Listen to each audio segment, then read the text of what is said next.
with that, what I want to do is turn to the major reason for our gathering today, our keynote speaker, Mary Page Michel. To say that Mary Page is a force of nature is really sort of not an exaggeration. She has been working hard for many years now to bring to life a brand new park.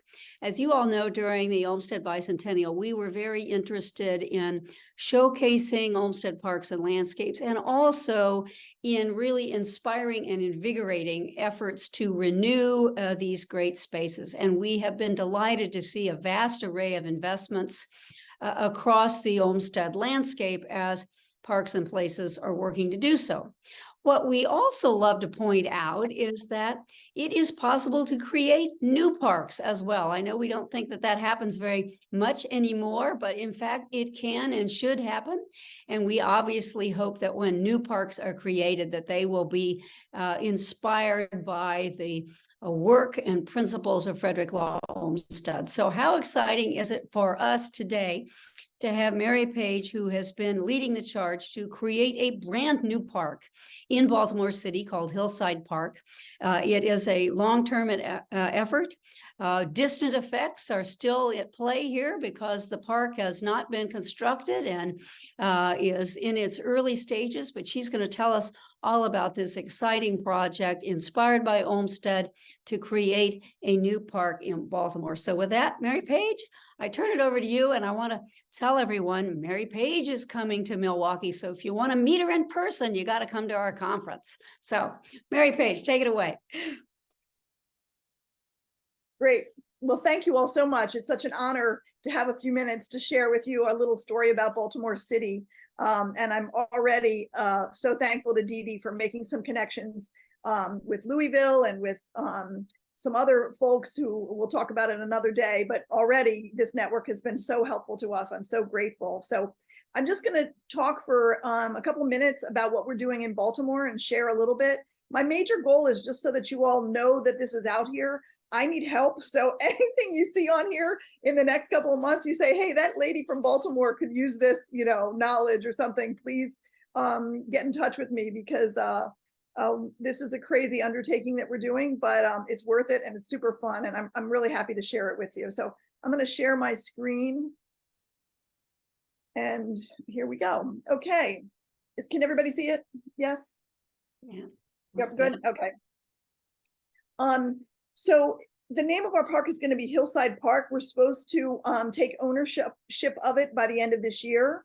It is an old golf course, and it has arsenic on it, which was a chemical used to stop the weeds back in the late 1800s, early 1900s. So it's a little bit out of our control, but we're hoping to purchase it by the end of the year.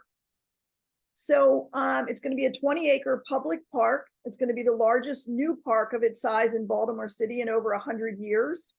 We have great parks in Baltimore City, but we don't have a lot of funding.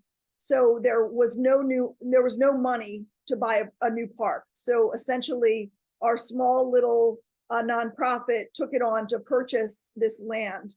It's owned currently by the Baltimore Country Club. It was an old golf course, and they're selling 20 of the acres. They're keeping another 10 and their old clubhouse. And from the very beginning, we're committed to designing this new park in the style of the Olmsted firm. So the whole area around it is a neighborhood called Roland Park, and it was designed by Frederick Law Olmsted Jr. So we've been very committed to that from the beginning. There are 15 neighborhoods within 1 mile. We also have access to public transportation and 2 high schools across the street. So it's a phenomenal location. Fortunately or unfortunately, we will have to own it and maintain it in perpetuity. So real quick, just let me tell you about the Olmsted's influence on our neighborhood. And Dee Dee already told me that you all are all Olmsted geeks like me, which I love. So I won't go too much into Olmsted characteristics, but our neighborhood was, if not the oldest, one of the oldest. Some people say it's the first or the second planned community in the entire country.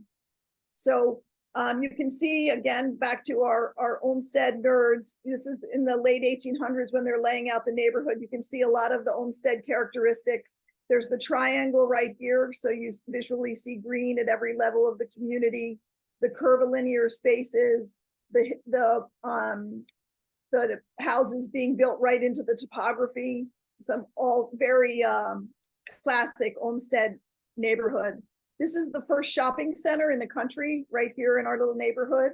And it's still an active shopping center today with a bank and the restaurants and fun. So again, just a couple of quick glimpses of the neighborhood. It's really a beautiful neighborhood. We have paths that run between the houses. Again, established in 1891. You can see the curvilinear streets here. Again, these crazy steps going up to someone's house because we built everything right into the hills. And again, the country club that's selling it, it was the first area that brought golf to Maryland. It was the home, if you're a golfer, I'm not. It was the 1899 fifth US Open golf course was there. And I'm told that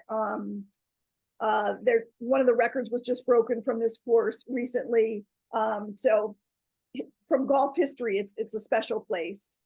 And this area to the left was one side of the golf course, and the area to the right was the other side of the golf course. And my house is right up here on this little greenhouse. So it's been around a long time. So this is the first plan we have for the park. This was developed in 2014. And I hope when you look at it with all of your knowledge, you say, yeah, that looks like Olmsted could have planned it, because that's our intention, is to make it look like it was there from the beginning, that Olmsted would have planned it. Some quick highlights. You can see those triangles that are very typical of Olmsted. We put those in all of these corners. The curvilinear paths. Olmsted, of course, said that the most beautiful places should be shared. And I'll show you some pictures of why we really think that this park fits that. And of course, parks are the most democratic spaces. Olmsted loved mystery and magic. So the idea is that you walk through over a boardwalk and pop, here's a whole dell over here, and then you walk through another forest grove, and then pop, you're into the Great Lawn. Olmsted Jr., of course, was supportive of having some programming in the park. He had to talk his father into that, is what I'm told. So we will have some area for a playground and for some more programmatic efforts over here. We're about to launch a RFP for a landscape architecture firm to do a broad community outreach process, including the schools across the street, all of these 15 neighborhoods, to get their input and tweak this. But fundamentally, it is intended to be an Olmsted-inspired park. So you can see here up on the right, these are two of the finest schools in the state, public schools, Poly and Western. Western's the oldest all-girls school in the country. Poly, the alums have their patents on the hallway walls. I don't know if your high schools have that. Mine does not. So it's a great STEM school in the state. So our hope is to really partner with them and those students to help support the environmental stewards of the future in this park. So, just kind of what we're trying to create there is, this feeling of getting away from it all. Some simple boardwalks over a couple of streams we have on the property. We've got lots of animals in here, so trying to make sure we don't have just dogs in the park, but all these other wonderful animals that have existed there for a long time. We'll have some simple outdoor performance space. Again, this is meant to gather a lot of people. We have a central great lawn, so you can see Chesapeake Shakespeare in the park, or the kids across the street doing having a band performance there.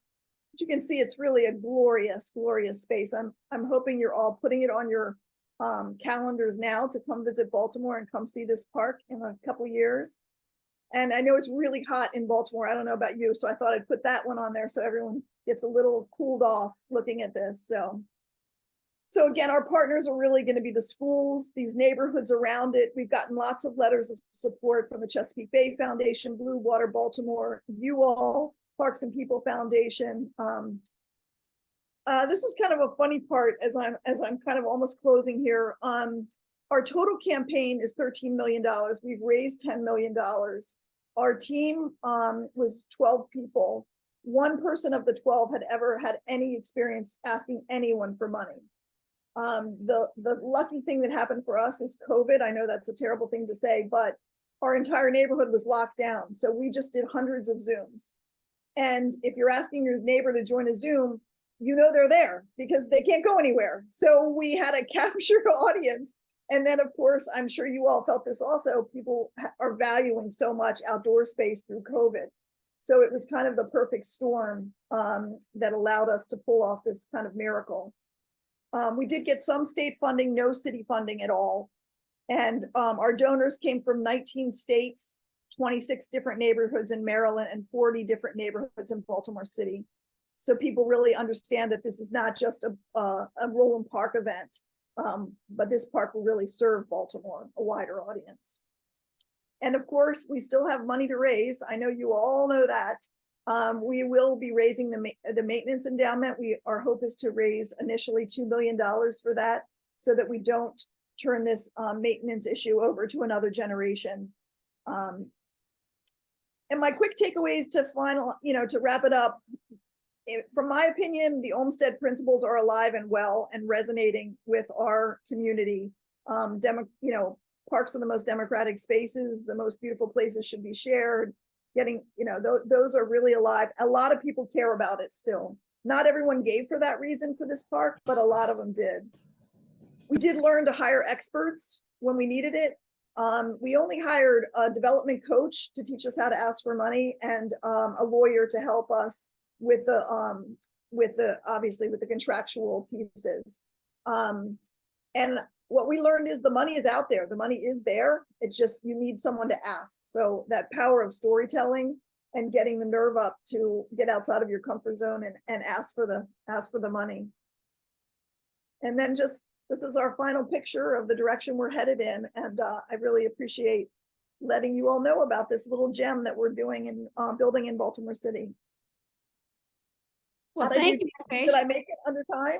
Oh, you were fantastic. Okay. You were fantastic. Thank you so much for this. And as I said, you can see that Mary Page is a powerhouse behind this effort. And I want to just pick up on one of the things that she said. We were delighted early on to connect her with Layla, who I believe is also on this call from Louisville Olmsted Parks Conservancy. They too have had this wonderful story of adding to their park system in the course of the bicentennial. And so one of the reasons that the Olmsted Network exists is to be able to make these connections, pull people together, share best practices, let people learn what other people have learned or have not learned. And so we were delighted to make that connection. And so Layla, I see you in the screen. I'd love for you to pop in here as well to sort of talk about your park and your expansion and how you and Mary Page were able to connect through the Olmsted Network and work together on your ambitious plans.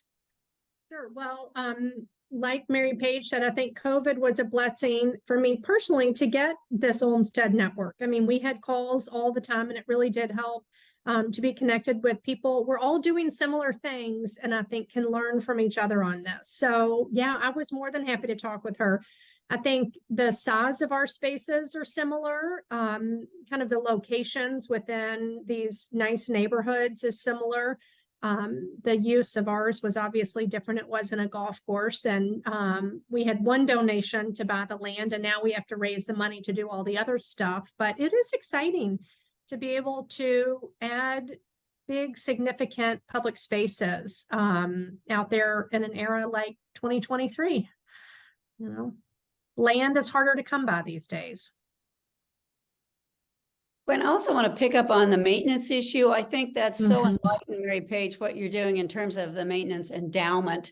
I think that's obviously a critical problem for so many places. And I want to use that as an opportunity to advertise our most recent conversation with Olmsted, which was looking at the stewarding of Olmsted's parks and places. And maintenance, stewardship, both boring terms in so many respects, but so critical to really the future of these places. And I urge you to take a look at that most recent conversation. We had representatives from Lake Wales, Florida, from Downing Park, and who am I forgetting? Our third one, And there were just some wonderful insights into how we can address these ongoing maintenance and stewardship issues around the country.